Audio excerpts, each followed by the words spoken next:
The Radium Podcast, episode 75. We got KDE on the beat. Back 2020. He's in the Bradley house. D. He's in the house. It's 2020. Today we're going to be talking about the top 5 reasons to get your music professionally mixed in 2020 and beyond. I can't really stress this enough, how important a mix is. But we're going to start with number 5, and we're going to get down to number 1, so stay tuned. We're also going to make a big offer here. Kevin knows what it is. We're going to put his ass to work and give you guys a really good deal. So stay tuned, but let's start with a little number 5 action, Kev. All right, number 5. When you get your song mixed and mastered, it sounds great forever. It means when you're 80 and you're listening back to it, at least it sounds great forever. You know what I mean? Forever, on a ever. technical scale. Facts. Hey, that's a really good point, and I think that timeless music is always going to stick around. There's a reason why Michael Jackson and why all these people are still on the charts, and they're still competing, and people are going, oh my God, they went diamond, and they're still at the top of the billboards, still at the top of, as many platinum records. I mean, if you look at the RIAA platinum record ranking, it's still a bunch of old school, 70s, 80s, 60s music. So this stuff is timeless, and when you make a recording and you make some art that you're just trying to get some streams with or whatever, that's cool. That's a game, whatever. But if you want to make timeless music that has lasting power, that can come back around in 2050 and still be on the billboards, then you got to get a great mix, get a great master. Yeah, let's keep it real. How many songs that are quote-unquote timeless have mixtape quality mixes on them? No, 0. Like literally 0. I mean, that may change in the future. You may see like the SoundCloud rap was now like, diamond and it's on the RIAA and like took out, Sure. Jackson Brown or whatever. But I think I doubt that's going to be the... Highly doubt. Yeah, highly doubt it. And I'll say this too. It's like you lose repeatability with your music if it sounds like crap. I mean, how many times do you want to like re-listen to something that like literally sounds like hurts your ears. Some dude just made this in his room. You Yeah, know what I mean? It's like cool. you're like, oh God, that 2K. And there's a lot of range. music made in rooms. Don't get me wrong. I'm not dissing that. I'm just saying at least like if they're big records, they're going to be professionally mixed and mastered. Facts. And like when you go and you're like just scrolling on iTunes or something, and then you hear something that sounds like mixtape quality, you're kind of like Yeah, you know you're what like, I mean? oh man. Even if it's old, like sometimes you find gems and it's like old, but it sounds great. You know what I mean? That's true. Yeah. Obviously the song is number 1, but mixing your record that's what it's about. It's about being timeless, and that's number 5. What's number 4, Brad? I think number 4, this was kind of a toss-up for me. I think it's really between like translation on mediums, which I think is obviously important. So what does that mean? Just break that into a less scientific. Yeah, so if you're getting something mixed and mastered in a studio that's tuned out and made for mixing and mastering, translation of the song so it can go to ear pods and sound just as great or wherever else. TVs, just playing off TVs. Yeah, playing off TVs with the compression algorithms. Yeah. Even Spotify and Apple Music, they have their own algorithms that they stream. Apple Music, it's AC3 platform. Okay, he's getting scientific again. Yeah, so it's really important. Yeah. And Spotify, they're kind of killing the loudness wars because they have... Apple's too, right? Yeah, they have all their algorithms have like turn up, turn down, depending on how limited your music is. And if a song's really limited, like a lot of people that are throwing it up on Lander, mastering where they just hit high, or they're doing it themselves with like Isotope or the L2 from Waves or whatever, they're smashing it.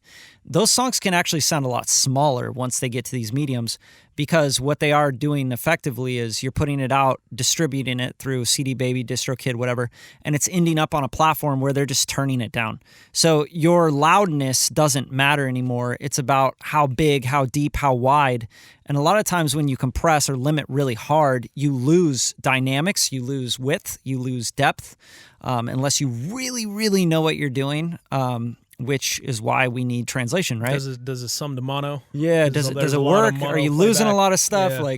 So it's really important to translate, not necessarily so that you can be like, man, it sounds just as good on my KRKs as it does my homie's HS5s. Yeah, let's talk practically. Like, I think just a lot of people who are mixing stuff out of their bedroom, they have way too much low end or not enough. No, low end is the hardest. Just because, like, they can't really judge it. Like, maybe there's a huge low end resonance in the room.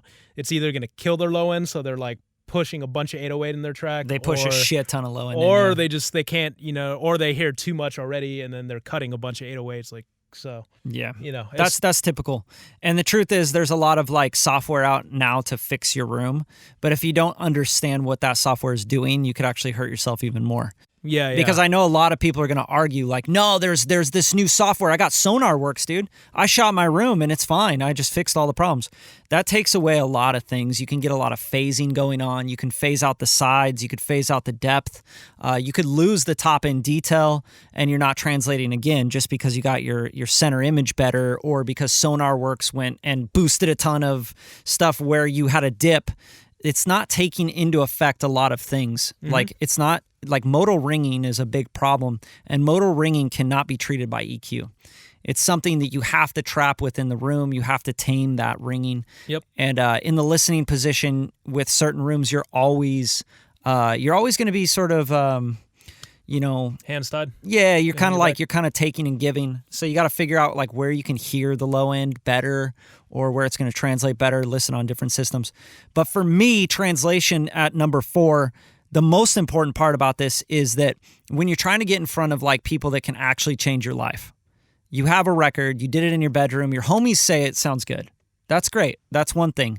But when an A&R or a publisher or someone that can sign a big advance check for you hears it in a tuned studio room at Capitol Records, Atlantic Records, Warner Chappell, and they hear that it sounds just like it doesn't compete against the other stuff in the stack, they just skip. They're just going to skip by your music. Well, that goes to my number 3, which is you lose a lot of you lose a lot of opportunities. So to jump to number 3, competing. Competing is really, really important in music because music is, a highly competitive sport. It's your stuff like is going to be grilled by everyone. Everyone thinks they're an expert. You know what I mean? Everyone's an expert. Everyone's got an opinion. Everyone will tell you what 808 is good. What sucks. Yeah, what's your hot, shit's what's not. Yeah. Why are you using that drum kit? But back to competing. So it's like, your stuff is playing on a playlist against some big artists. Wait, you want Drake? So your stuff is playing next to Drake. Drake's stuff sounds really huge. His voice is like super in your face in front of the mic, and your vocal is puny and tiny and like super hollow. And the real importance of competing is not in your mind, but really in the minds of the listeners and your audience. So just thinking about it, basically, like, you want your listener to think that, hey, you're on that tier with Drake, or you're on that tier with Kanye, or whatever it is, Katy Perry, you could name whoever you want. But it's like really convincing your listener that, hey, you can, be at that level, and having a good mix and master really, puts you there. So yeah, competing to me is it's more about like you said, it's like people look at artists, producers, beat makers, whoever, they look at it as like you're at a certain tier. Mm-hmm. And for us, it's very easy to tell what tier you're at. This isn't like a crazy guessing game for us, Yeah. Like once you reach a certain tier, you're like, yeah, you're down here. It's obvious. Like your performance isn't very good, or you're not very good at recording, or, your songwriting's kind of lacking, or, the mix is really off. Now, a mix is really interesting because we can fix a lot of those things. Right, we can literally fix a lot of your pitch problems if you're singing. We could fix the fact that you were recording in a really shitty room with a Chinese capsule mic that's resonating at a certain frequency. We have these tools, but it's not necessarily like the plugins and all this gear. It has a lot to do with your monitoring your ears and experience. And as you have that experience and you've gone through so many records where you're like, oh my God, there's too much 2K in this. Oh my God, there's so much sibilance on his voice because he used a C800 and he's just a sibilant person and right at 8K. Oh shit, if you're using C800. So much sibilance, right? You're gonna get these little things where might as well be mixing your shit. Exactly. and we can just get there quick. We get there really fast. So with competing, it's about that that sort of like with movies, like where you have to give people this sort of like I'm going to pretend like you're not recording this in a closet in some apartment. You know what I mean? And we have to kind of like make that. Talking about suspension of disbelief. Yeah. We have to make the listener and the A&R and the record label owner and the publisher and the people that would like listen to this record have that suspension of disbelief that like you are an A-list artist. Yep. And that's what a mix can do. That's what a mix can really bring to light. It's like, whoa, this wasn't recorded in a bedroom. There's no way. And it's like, yes, it was. And it was recorded on a, $400 microphone, whatever, right? Going through a Focusrite preamp that costs $200 or whatever. But we can actually take those recordings and through like editing and software and the ear and we're fixing stuff. Like half of mixing nowadays is fixing stuff. And I was at NAMM I was at NAMM. I was at NAMM just a few days ago, and one thing that I heard from top engineer mixed with the masters guy, forget his name, he's got a big beard, long beard. Andrew Sheps. Yeah, he was saying, vocal tuning and stacking vocals and doing all the tuning and stuff, that's production work. You're a producer. You're producing the record when you're deciding where melodies go and things. But nowadays with mixing, we're doing a lot of tuning. We're doing melodyning. We're doing vocal lining. We're making decisions on the stacks. Auto aligning. We're doing everything. Yeah, we're deciding like where melodies are, harmonies are, all that stuff. And that's really production work. But mixing nowadays kind of integrates that as well. So, Andrew Sheps, like legend, right? But, he's at a point in his career where he can say, no, I'm not, tuning your vocals. You tune your vocals, Send it back when it's ready. Yeah, send it back when it's ready, right? That point where he's not doing it. Exactly. But a lot of us, that have been mixing even for decades, like we're not at a point where we can say, no, go tune your own vocals, We're just like, hey, yeah, that's $200 extra. So, yeah, competition is everything.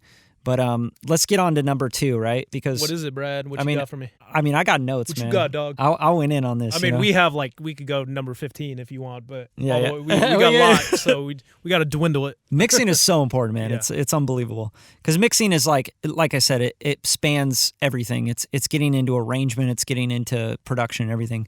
But number 2 for me, and I would say a solid number 2 is expanding your musical knowledge, learning from a professional in a room that's done this a lot of times.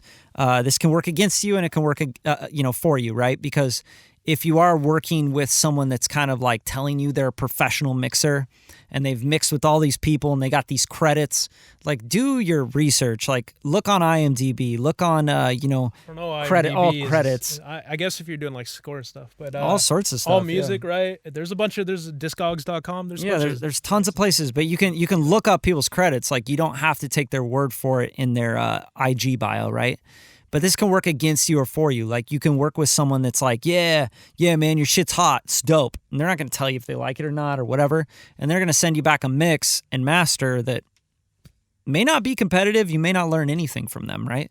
They might be just kind of experimenting on your music, charging you $150 and going, yeah, cool, man. It was dope. Yeah, there's a lot of quote unquote engineers in this game. Yeah, you got a computer now. You got some plugins. You're an engineer.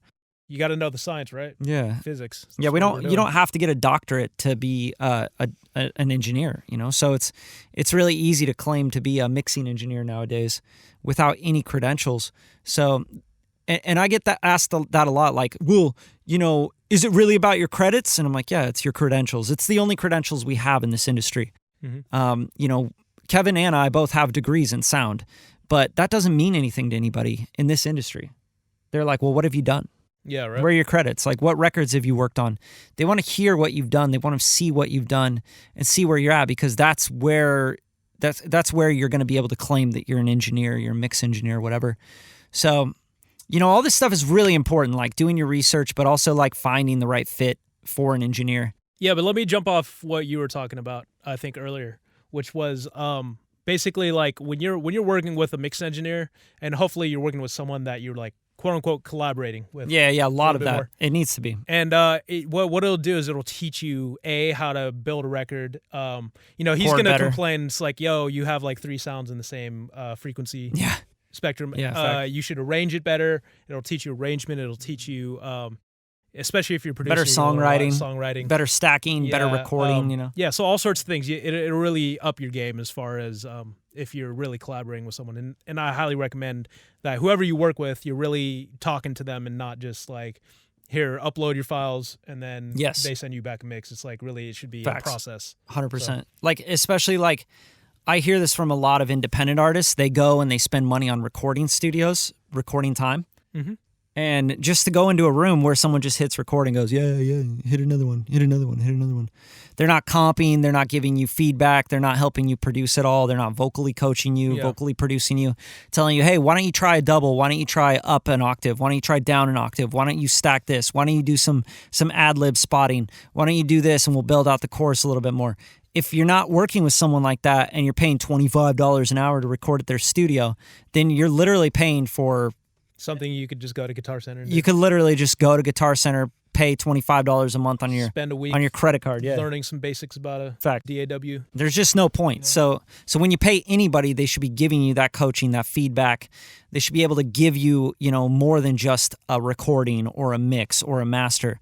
And that's just 2020 shit, right? Like going beyond that, if people aren't helping you and giving you feedback and producing you a little bit and helping you record better, giving you tips on, hey man, I hear your room in there, maybe throw some blankets up, like where are you recording, asking you questions, then they're not on your team. They never will be. They did it for the $100, and then they're out.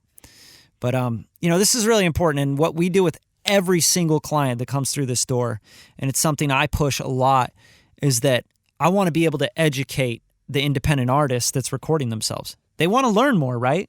Mm-hmm. Like if you spent $1,000 on an Apollo and a cheap microphone and you're expecting like these big records, then you got another thing coming. But if that's your starting point and you want to work with a mixing, mastering engineer, a recording studio, whatever, and you want to build on that, then it's a great starting point, right? Mm-hmm. You just got to find the right team. And that's something that we do that with everybody, right? I mean, most mix engineers are also recording engineers / they do, especially producers. Producers. Composers, Yeah. Yeah, arrangers. It's not that big of a separation these days, I feel like. So. All right, so what do you got?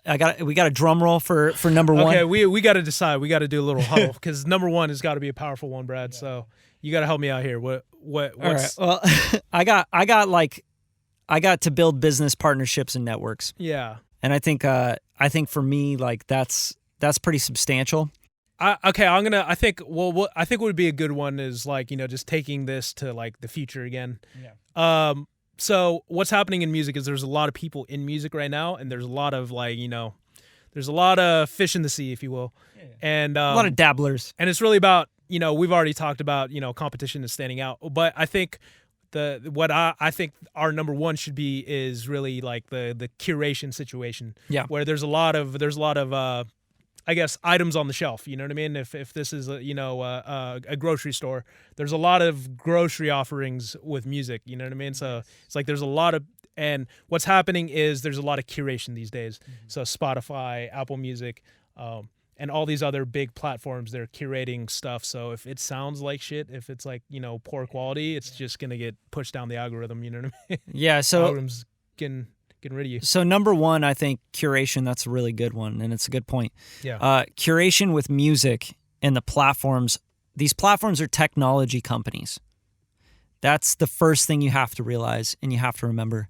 And as AI and machine learning becomes so involved in the working process of the music industry, these things will just like listen for distortion algorithms. They'll listen for, LUFs and any clipping or anything that's going to tell them that this isn't a very good product. And it's just going to move it to the bottom of the list. And I think that that's super important because curation will make your song have a chance at success, or it will completely destroy its chance at success. And it's the same thing about thinking about distribution platforms. It used to be you have to go to a major label. The major label then deals with the major distributors. iTunes, Amazon. That's it. That was the deal. That was the funnel. Now it's anyone and everyone. You got a laptop, you want to pay a little bit of money, give it to CD, Baby, DistroKid, whoever else, you're out there. And we're going to distribute. But that's going to even become curated. And this is like my biggest prediction with the distribution services is there's no way they could keep offering everybody distribution and just go, just give us $10 and we'll distribute everywhere. They're going to get to a point where the actual end user is going to go, you're not doing anything for my song. I don't want to pay $10 for you to just put it out on digital stuff. Because then the digital, they're going to offer other packages is what I'm saying. They're going to say, well, for $100 And if the song's at this quality, and it'll be a lot like Spotify playlists are now, it'll be much more curated even with the distribution. Because there's just no way. Well, let's talk about the manual. Because people are going to get sued is the biggest reason. Because they're going to have tracks and beats and instrumentals that they did not pay for, that they do not own any ownership on. Mm-hmm. They're going to cut tracks and they're going to distribute through a major platform that they paid for. This already happens, though. Yeah, but it's going to happen on a grander scale. And when that happens on a grander scale, people get sued, a lot of money goes into it, things change. That's how laws are made, right? Yeah, I'll talk less futuristic and more now. Like, back to curation. That's like the main thing in music right now is like, oh, how do I get on that playlist? Oh, Spotify playlist. Oh, Apple Music playlist. Oh, da da da da. And it's really right now playlisting is happening by humans. And back to kind of mixing this with competition, it's like humans aren't choosing like poor quality mixtape material, right? And putting it a part of their playlist, like they have it, like it's like, oh, it's got to sound at this quality. So, it's just like manual curation. People are just not picking the songs that sound like garbage. Not anymore. And part of competing too is manual curation is completely ridiculous. Yeah. There's not enough money for you to hire a team of 1 million people to sit and listen to all the music that you're going to then put on your platform. That's insane. Yeah. It's all like half of it, I'd say half of it is done by AI to cipher through things, machine learning mainly, because it's heard so many songs and it's just like you're isotope. talking like Spotify or Pandora and stuff? Yeah, all of it. Yeah. Apple Music, Spotify, Pandora, all of it. But more so I'm talking about, obviously if we're talking about this big Spotify playlist, it's really like the labels just paying to, get their artists on it. Sure, but the labels curate through multiple levels of curation. But I'm just talking about those big playlists. I'm talking about the mid-level, the lower level, the stuff as if you're an independent artist that you're really looking at. Those are all done by humans, and those are humans making choices, and that's how they get their playlist really up there is by making good choices. And of course, they're not picking bad songs to. They want market share. They want to come up and be the number 10 Spotify playlist, number 15 in their genre. Yeah. So yeah, of course. So all those curators in that mid level to even lower level, they're really just like they're sifting through a ton of stuff. And when you hear a ton of music all day, you're like all the stuff that sounds bad, you're immediately just go socks. Skip. Oh, this one's kind of interesting. Yeah. Yeah. So you're really trying to avoid them skipping you. Yeah. The vocals come in and they're like out of tune and they're like, I don't understand, Skip. If there's any sort of question to whether it's the bad, quality. yeah. It's just no. And a lot of you guys and girls are understanding that as you play with like Submit Hub and shit, right? Yeah. Like, they never accept my stuff. Yeah. They're curating it. Like, motherfucker, like they have to curate it. If they accepted your stuff, they'd also have to accept all this other stuff, Yeah. And then people will be like, well, why don't you play my stuff? It's curation. People are going to have different tastes. But it definitely comes down to quality for sure. Anyway, this is a big list, I know, for just 5 things, and there's plenty more why you should get mixing and mastering. Mixing and mastering, we talk about it like, together so much now. It's so homogenized. Yeah. Because the mastering segment of music is really like, it's that extra 5% if you can really like get another person to just master your music. I highly recommend it. Yeah. But I don't think it's necessary anymore in 2020, and I think it'll be less and less necessary. Yeah, I'd say, man, there's most mixers are mastering their own stuff these days, even the big ones. Like, yeah. And it's because it's that's what we do all day. Too, yeah, of course. And that's what we do all day. A lot of producers are doing the mixes for better or worse these days too. But if you made it this far, if you're wanting to work with us directly here at Radium, we're always open to working with new artists, whether you're independent or signed. You got a major deal, you got a publishing deal, whatever. Like, let's chat. There's a link below you can click, and there's a little offer there that is just going to go up in price. But we want to get some more new, fresh people in, fresh sounds in. Some talent. Yeah, and show you guys what we can do. But not only that, like, just build a relationship. Like, that's what it's about, building partnerships with people. Taking their music, making records with them pulling us in and deciding to have us mix with them or produce with them or whatever. Record. So, yeah, even recording. We do recording here in Hollywood if you're LA local. So, thanks for tuning in. I also just like did a video like maybe a month ago breaking down our exact process and how I run ads through Instagram and Facebook as well. And I think a lot of artists, if you are at a point where you have a great mixing engineer, mastering engineer, and you're like have a great working relationship, and you're trying to like figure out how you get more eyeballs, earballs on your music, I think this is a really good course, and it's something that I've been working on for the last 4 years, with Radium and running all of our ads and stuff through Facebook. But you can pick that up below as well. It's really cheap, really affordable, but I think it'll teach you a lot, and I broke it down to video segments and everything. So there you go. There's a couple offers for you, and this wraps episode 75. Yeah, I hope you learned some stuff. Yeah, so stay tuned. More to come.